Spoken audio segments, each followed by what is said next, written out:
This conference will now be recorded. Good evening, all. I hope all are able to hear me and all are able to see my screen.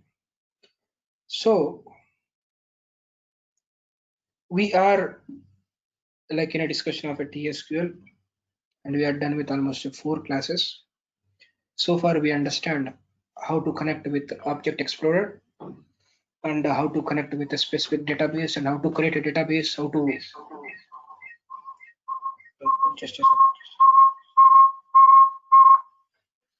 create a database and how to use the database. Then after, how to create a table, how to drop a table, how to rename a table or a column, how to insert the data, how to insert a multiple records, how to retrieve all the data that is available in table, and especially select list we observed. And then after, we understand about a column aliases, we understand about a is-null function. So these are the things that we discussed along with few naming conventions.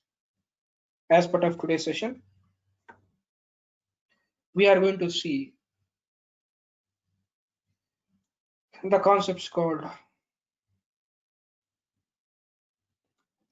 computed column, identity, computed column, identity, along with that set operators. These are the 3 topics that we are going to observe as part of today's session. Now, the first one is, I'll start with identity. Identity, there are some scenarios, or most of the scenarios I can say. So whenever we are inserting the data, so we are going to generate IDs for each and every transaction. So previously, whenever we observed related to employee table or product table, we are manually feeding and entering the data. But in reality, so multiple transactions are going to perform at a time. And at the same time, like multiple IDs to be generated. In that scenario, we cannot pass ID as a manual input. We cannot pass ID as a manual input. General ID means for uniquely identifying the transaction, we are going to generate one unique ID. We are going to generate one unique ID. So here, what we are going to do is, there is a concept called identity in a SQL server, where you can generate auto number. We used to call it as auto number, which is going to generate an automatic number. Whenever, if you want to generate the numbers automatically, we are going to use this feature. Whenever we want to generate numbers automatically, we use identity. To use identity, you need to follow a syntax. Identity and initial value, or we used to call it as a seed. The second one is increment or a decrement. So we are going to specify two columns. One is initial value or a seed. The second one is increment or a decrement, where we are going to specify from which value you want to start, what is the increment for a next value. Generally, by default, values for the parameters are 1, 1, which means whenever whenever if you are not pass any value for the above two parameters, the default value is going to be a 1 comma 1. Let's understand. So here, create a table transaction. I'm just creating a table called transaction, where I am providing a transaction ID as an integer, an integer. If I want to pass the values automatically, I don't want to pass the values manually, means you can specify identity, you can specify 1000 comma 1, 1000 comma 1. Create a table transaction ID, integer, and identity value I provided. Then after transaction value, I'm just passing as an integer. So I created a table here. Just a second. So transaction is a predefined keyword. So I'm just mentioning it as a sales.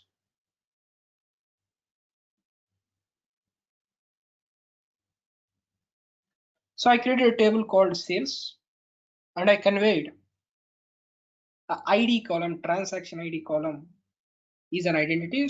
The first parameter I mentioned as 1000, which means it need to start from 1000. The increment is a 1.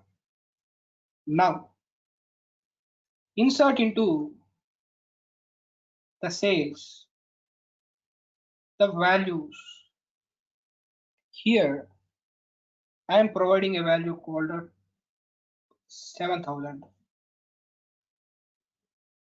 and I executed it.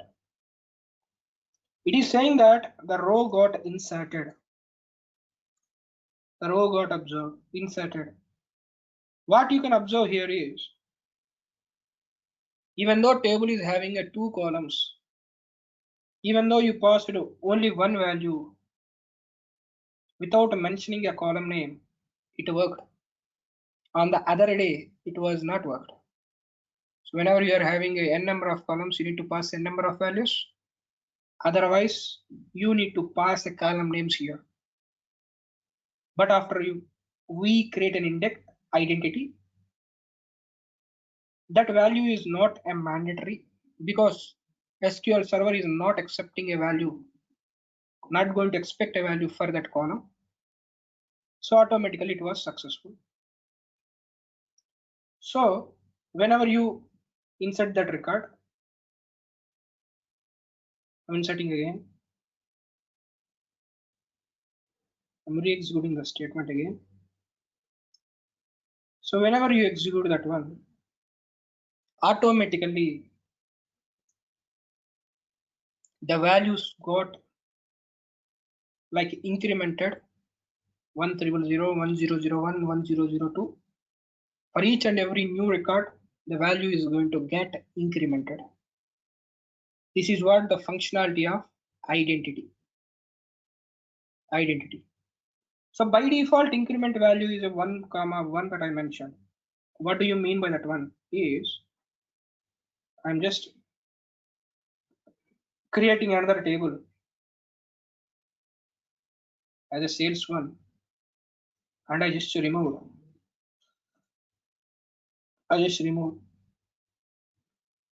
like what is the seed and increment value. I just mentioned identity.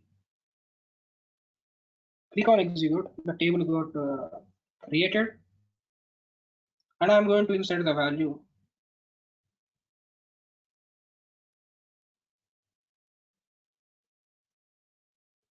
I'm going to insert the value.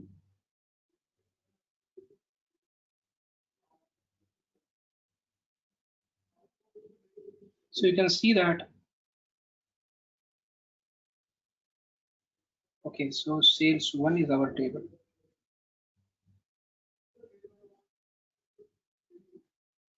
You are able to see that 1 comma 2 are available here. So if you not pass a value, by default 1 from 1 and increment as a 1, it is going to start. But if you pass a value, you can define what is the starting value and what is the increment. It does not mean that you need to keep as a 1. You can keep -1, or you can keep like +2 or +3, whatever. The column is going to insert the values automatically. Then after, by any chance, if you want to insert a value in that column,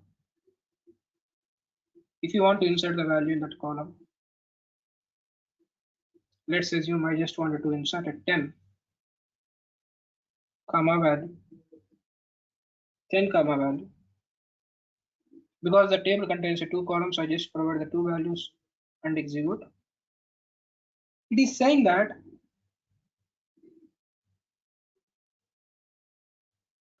an implicit conversion, like an implicit or an explicit value for the identity column in a table, can only be specified when a column list is used identity insert on.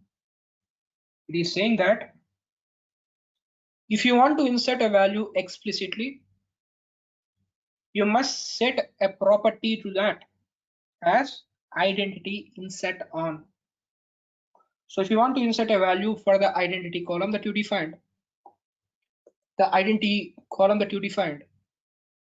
you must set a property identity insert on. So how to do that one is, like you can execute a statement. You can execute a statement called set identity insert the table name on. You need to follow the syntax: set identity insert table name on. So whenever you mention that, it is going to allow you to enter a value into this table. So I'm just mentioning set identity insert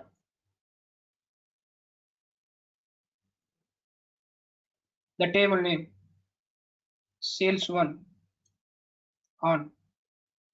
I have an identity in my table, but I want to allow the external values. So I enabled it. Whenever I enabled it, it will allow me to insert a value.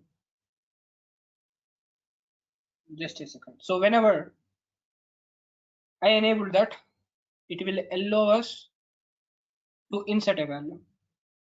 But what you need to do is, in this scenario, unfortunately, you need to mention the column names. So the column names,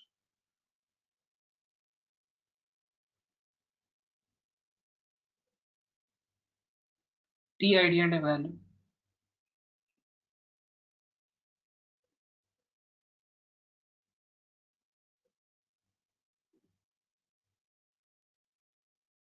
You can see that the value got inserted.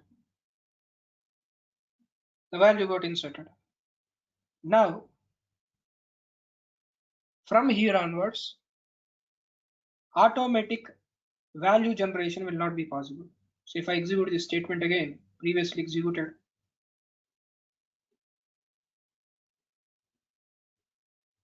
explicit value must be specified for identity column in a table sales1, either when the identity insert is on or when a replication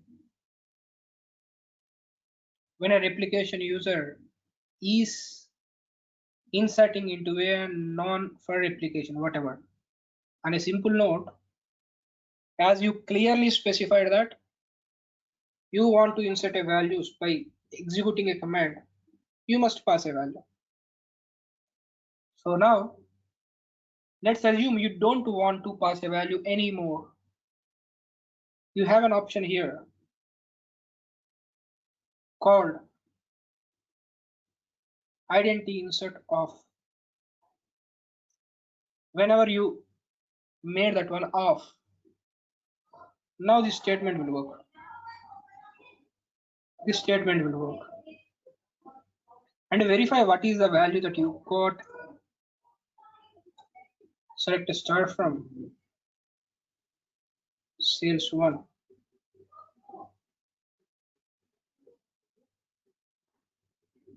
You are able to see that 11 it came.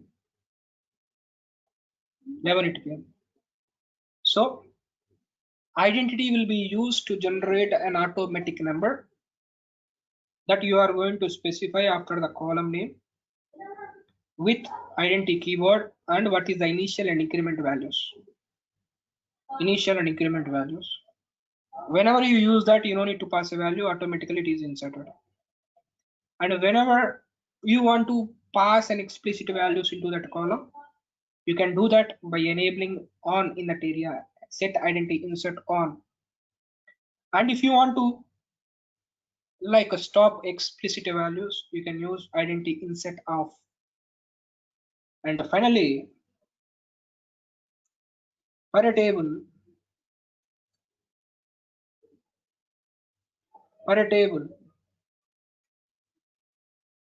we can have only one identity. For a table, you can have one identity. So now you can, I'm just creating a table.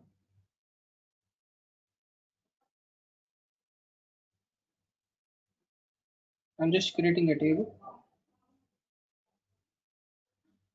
Create a table. Sales to identity. Like I'm just mentioning it as a transaction ID. Transaction ID. I'm just mentioning. Ignore about the business case. Like I'm just passing the two values as identity. So I'm just executing it. Multiple identity columns specified in a table. Only one identity column per a table is allowed. You cannot have a multiple identities. Only one you are going to use. Generally, as you can understand, this column will be used to generate a unique value.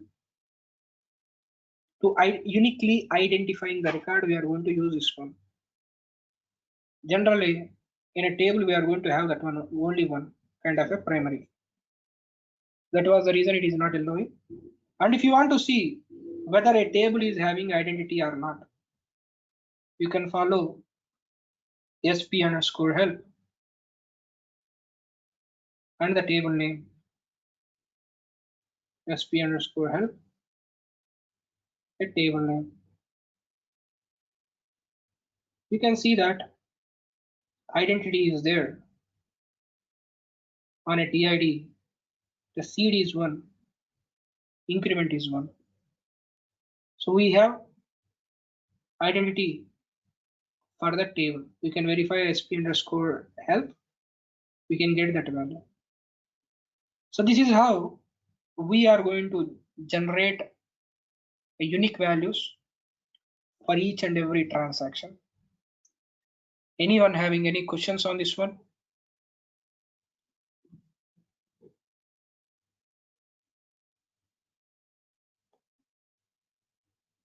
Yadav and Anand. No. So generally the people who are going for an interview, this is one of the commonly asked questions regarding identity and how to insert a value, like how to insert a value into identity column and how to disable that one. what are the default values. And this is one of the use case whenever you are speaking about what is the difference between like a delete and truncate. So when we delete it, identity will not be deleted. When we do a truncate, identity is going to reset. So at that time, instead of by hearting after discussing a delete and truncate, so we are good to understand before itself. So this is what an identity. The next one is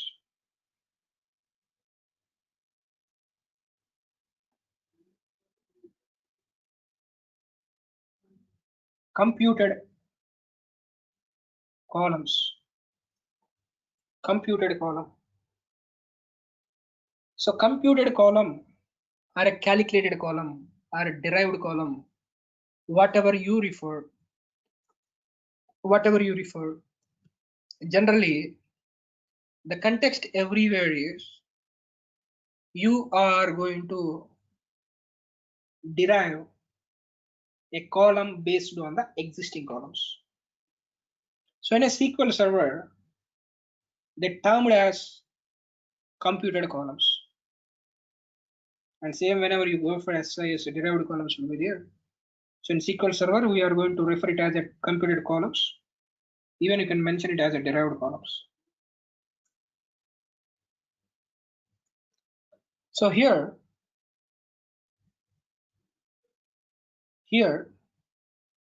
computed column or derived column is nothing but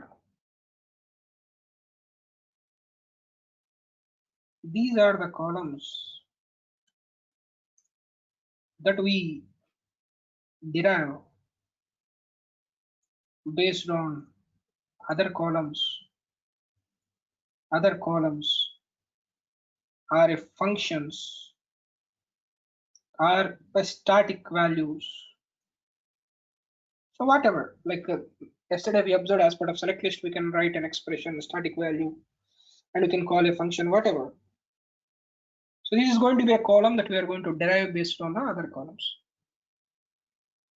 How we are going to use this one and where it is going to helpful is, so like we have a table, let's assume I have a table, create a table, sales info, create a table, sales info. I just mentioned a transaction ID or product ID. For each product level, I have a data, let's assume product ID, integer, actual cost, integer,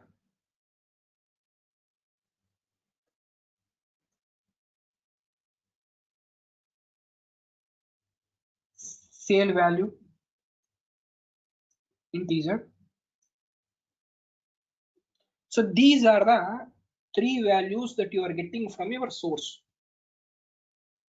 These are the three values that you are going to get from a source. And you may require profit. Whenever you require a profit, always if you are having these two columns, we can get a profit. When you are going to, if you have these three columns, as we discussed in last session, select a product ID, actual cost, comma sale value, comma sale value minus actual cost. We can write that expression. But that is going to be every time you are going to write. Whoever required, they are going to write that expression. That is going to be a repetitive work. So instead of we are going to ask a user to or developer to write the query each and every time, why can't we create only one time? And we can do that derivation from here. I'm going to mention it as a profit. As you can mention sale value minus actual cost, sale value minus actual cost. So you don't need to specify the data type here. I just mentioned an expression for a column. Whenever I mention that, a new table got inserted, a new table got created. Select a star from sales info. Table got created. Now, whenever we insert the data,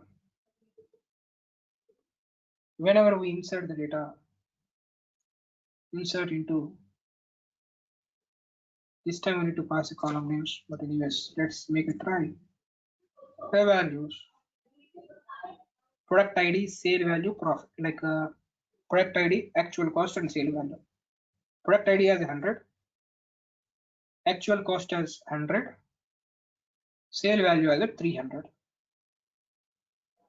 and execute. It got inserted.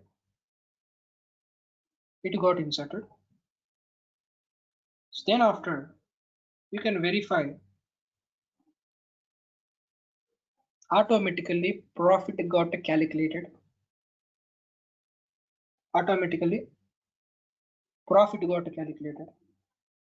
So every time whenever you insert a record, let's assume product ID 2, this is 300, it got inserted. You can see that 0. So you can specify the values and you can insert. Automatically it is going to get calculated.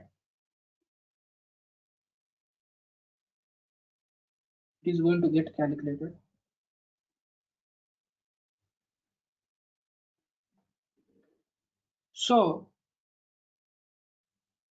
whenever you use this kind of feature, the users or developers, they no need to write for each and every time whenever they query.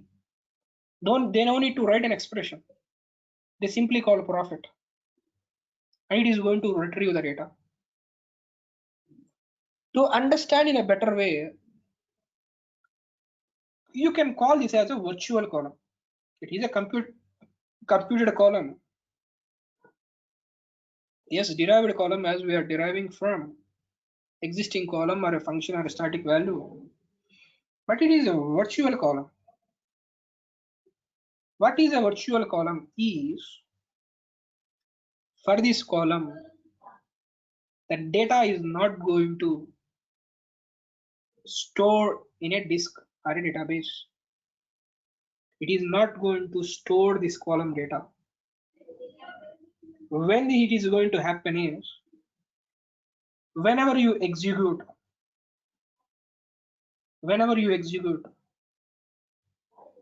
at that time this column is going to execute along with the remaining columns. This column also will get executed.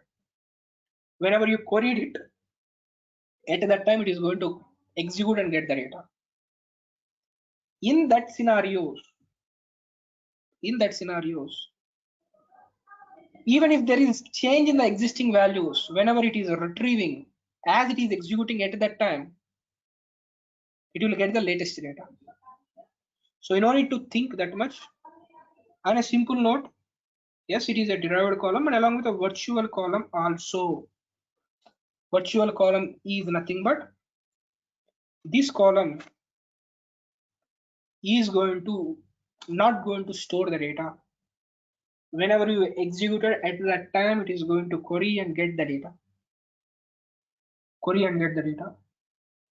Now, it looks okay when compared to the problem that we already have. You already have actual cost, sales amount, and if you every time whenever you are querying, if you are writing a statement, sales amount minus actual cost, how many times will write? When compared to writing each and every time, having a column is better. But that is querying whenever we queried. If you are having a huge amount of data, it will impact on the performance also. So if it is already stored, you can get the data faster. But if it is getting executed, like whenever you are executing, if this expression is a complex expression, yes, it is going to impact on the performance also. Then what you can do is, this feature is good, but in reality, if you are having a huge data, it is going to impact on the performance. What you can do is, you can make this column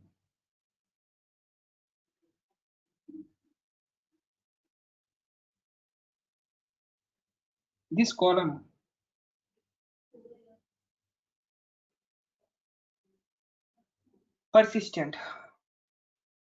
We can use this column. You can make this column persisted. Whenever you make this column persisted,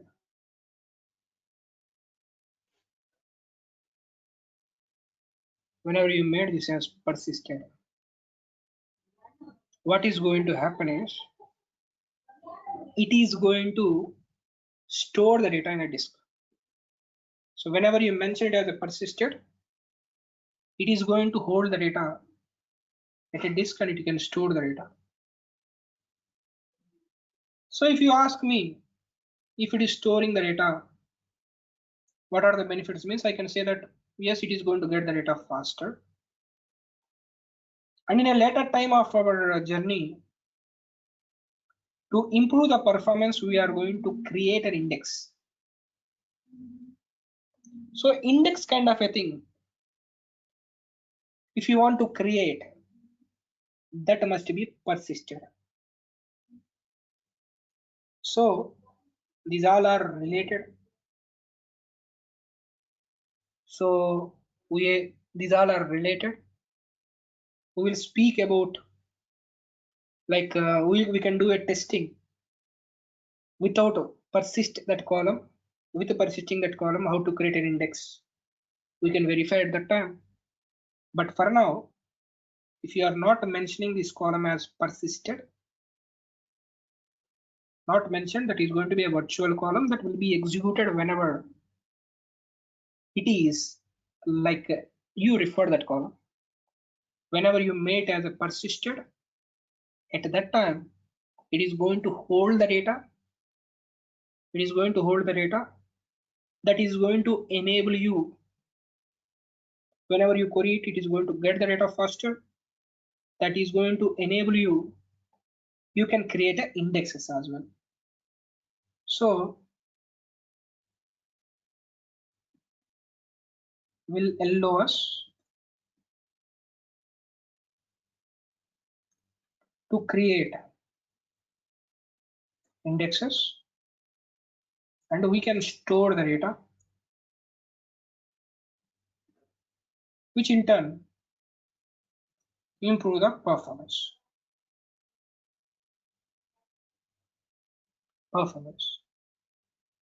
This is about a computed column. And even this one, you can verify the definition by using sp underscore help.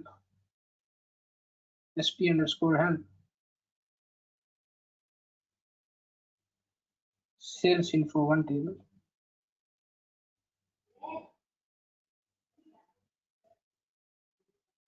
You can verify that the profit, you can verify, is it computed? Yes, it is saying. Is it computed? Yes, it is saying.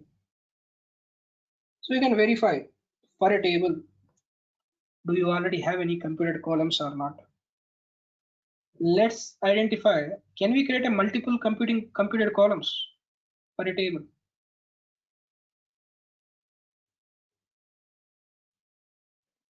So here I'm just creating another column as a 2. and I'm just mentioning data as get data.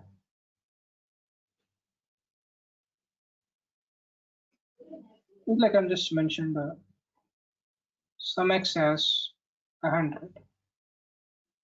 I'm trying to create a 3 computed columns. It got created. So there is no issue even if you create any number of computed columns, because these are not unique and these are not going to be act as a primary key kind of a thing. You can see that the 3 columns are computed columns. So this is what related to computed column. Anyone having any questions?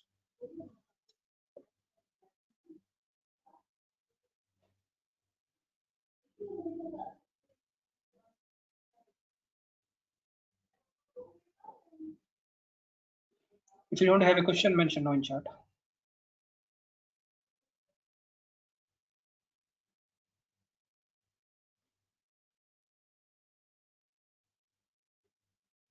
Now, so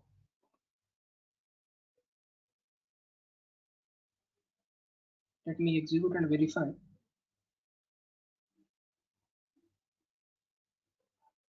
Okay, I inserted sales info one also. Okay, so the next one is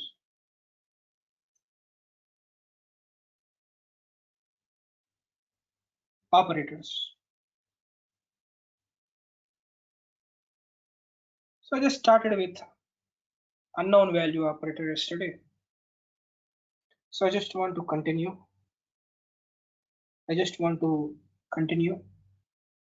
With the set operators.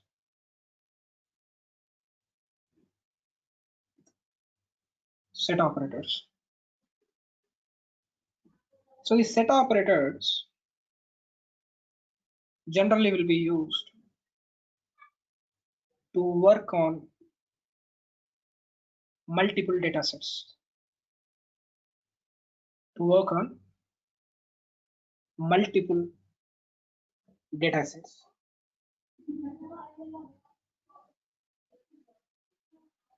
So here,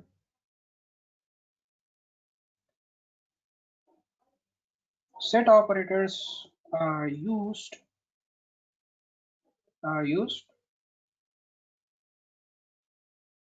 to get the data from multiple data sets.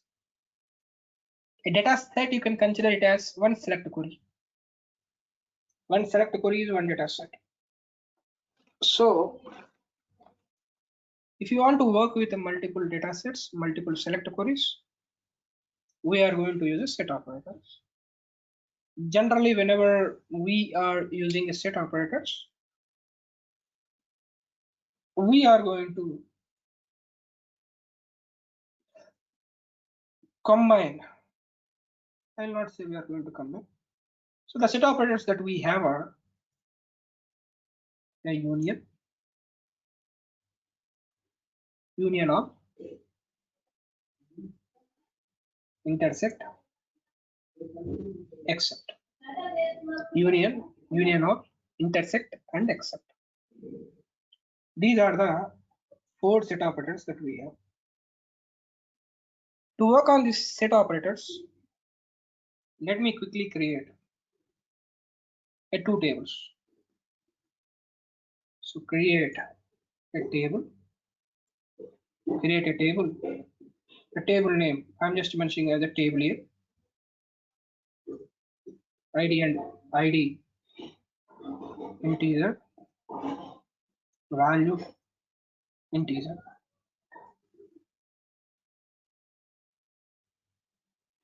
So I just created a one table.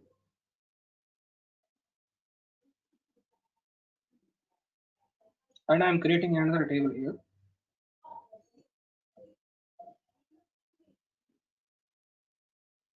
As part of another table, I'm just creating a profit some integer, or always let me keep something profit as 100. I just want to create 3 columns, that's it. Now I'm inserting the data in a first table. Insert into table A the values as 1 comma 100 and 2 comma 200, and as part of the other table I'm just mentioning 2 comma 200, 3 comma 100. So let's assume these are the two tables that we have. Select star from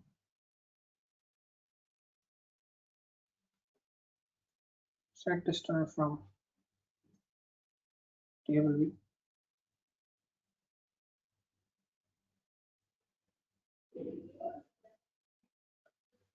Table A and table B. These are the two tables that we have. These are the two tables which contains a similar information.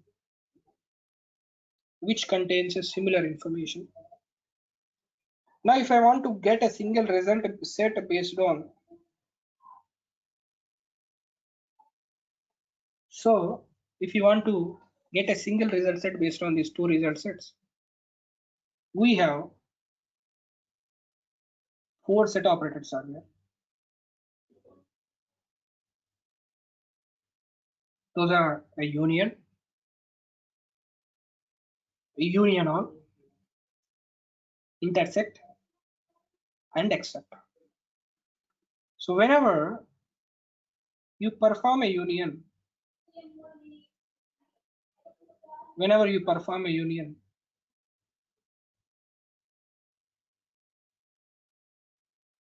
it is going to combine all the values from both the tables, but it thrown an error.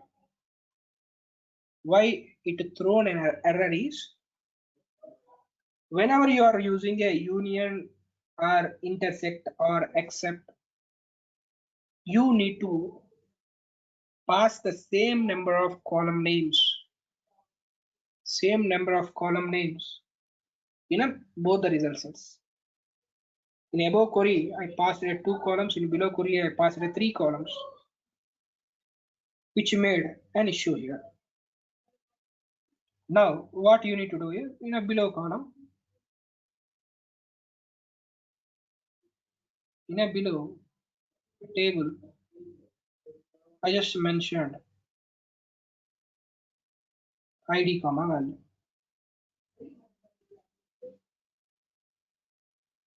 ID comma value. Now, whenever you execute it, what union done is, it combined all the records from both the tables. It removed the duplicates.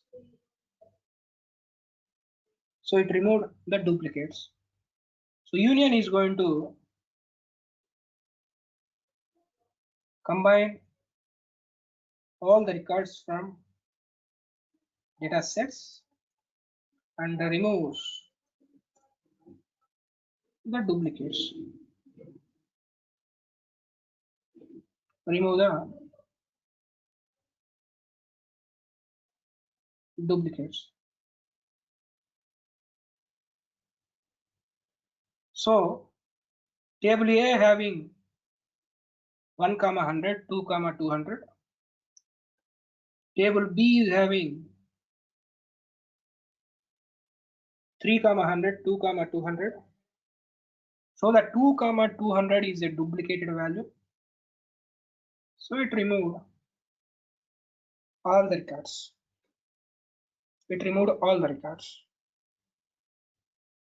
That is what union is going to do. Similarly, Union all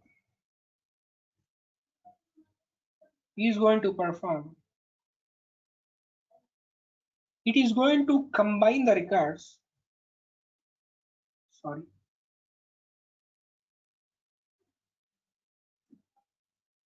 It is going to combine the data sets together, and it is like get all the records without excluding the duplicates. It is going to consider the duplicate values also, and it is going to get all the values together. It is going to get all the values.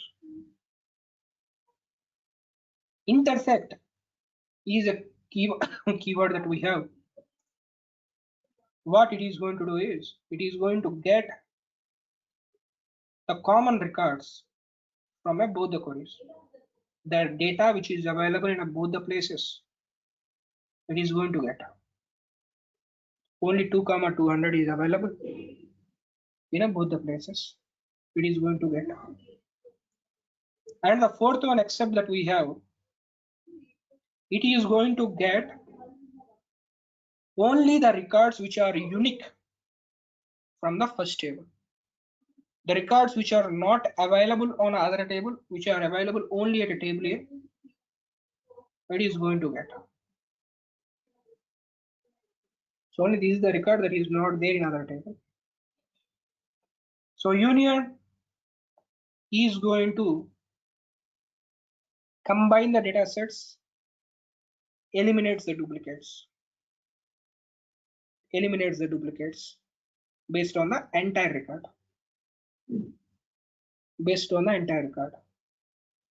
Union all is not going to delete any duplicates. It is going to get all the data as is without sorting anything. After one data set and the data set, you are going to get it. Then after intersect commonly available records in both the tables or both the data sets, you are going to get it. Except the records which are available only on a first table, which are not available on the other table, you are going to get it. Now, whenever you are working on this set operators, the select list must contain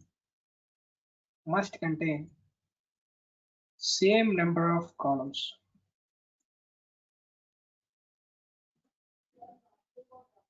In Power BI, Power Query, we have set operations called append query. So whenever you do that, it won't care about whether the two data sets are having the same number of columns or not. It's simply going to combine the two data sets and it is going to generate a more number of columns. But in this scenario, it's mandatory to have the same number of columns. The column names of each data set need not to be same. Column names of a data set need not to be same, which means like previously we observed blindly, like I just created a table B and I just followed the same same names. This time I will just mention as a table C and I will mention ID as a number, I will mention value as a KPI, I will mention, or a sale I will mention, number comma sale for a table C, number comma sale, and I'm just inserting the values in a C. Then after I'm going to perform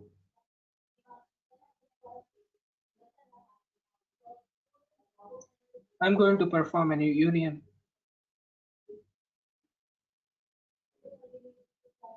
Here number comma sale number from a cell and from a table C. So whenever I execute that, it didn't care about what is the A columns, what are the B columns. It has no worry. It has no worry. On a simple note,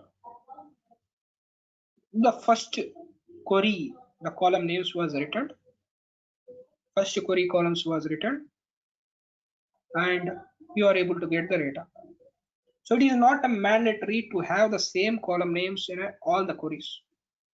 You can have a different column names, but the data types need to be mandatory. The number of columns need to be mandatory. Let's assume I just mentioned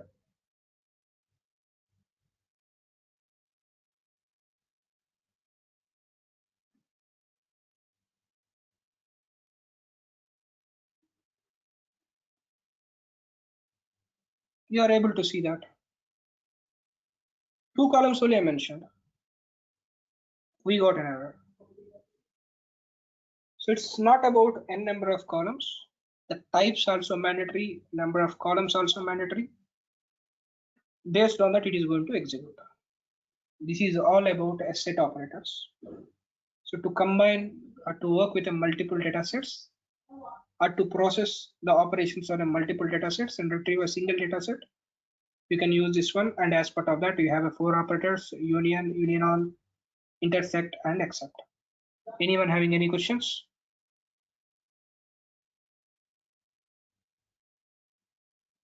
Yadav and Anand Singh.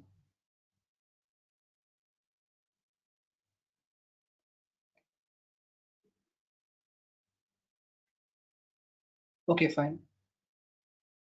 So